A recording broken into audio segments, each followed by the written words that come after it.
Ikatlong Juan, Unang Kabanata. Ang matanda, kay Gayo na minamahal, na aking iniibig sa katotohanan.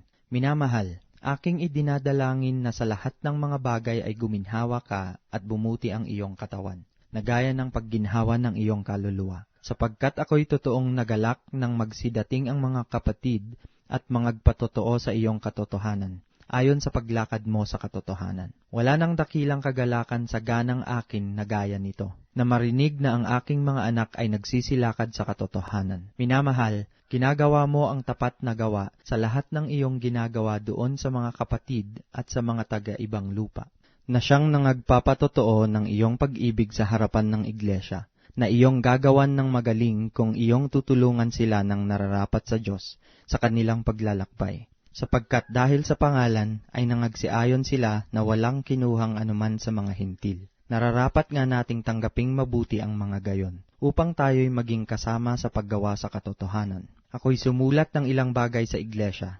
Datapwat si Diotrephes na nag-iibig magkaroon ng kataasan sa kanila ay hindi kami tinatanggap.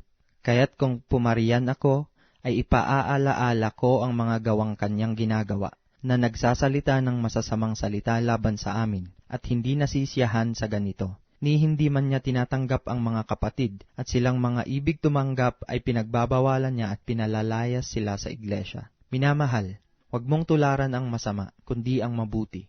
Ang gumagawa ng mabuti ay sa Diyos. Ang gumagawa ng masama ay hindi nakakita sa Diyos. Si Demetrio ay pinatototohanan ng lahat at ng katotohanan. Oo, kami man ay nagpapatotoo rin, at nalalaman mo na ang aming patotoo ay tunay. Maraming mga bagay ang isusulat ko sana sa iyo. Datapwat hindi ko ibig isulat sa iyo ng tinta at panulat. Datapwat inaasahan kong makita kang madali, at tayo'y magkakausap ng mukhaan. Ang kapayapa ay sumainyo nawa. Binabati ka ng mga kaibigan. Batiin mo ang mga kaibigan sa pangalan.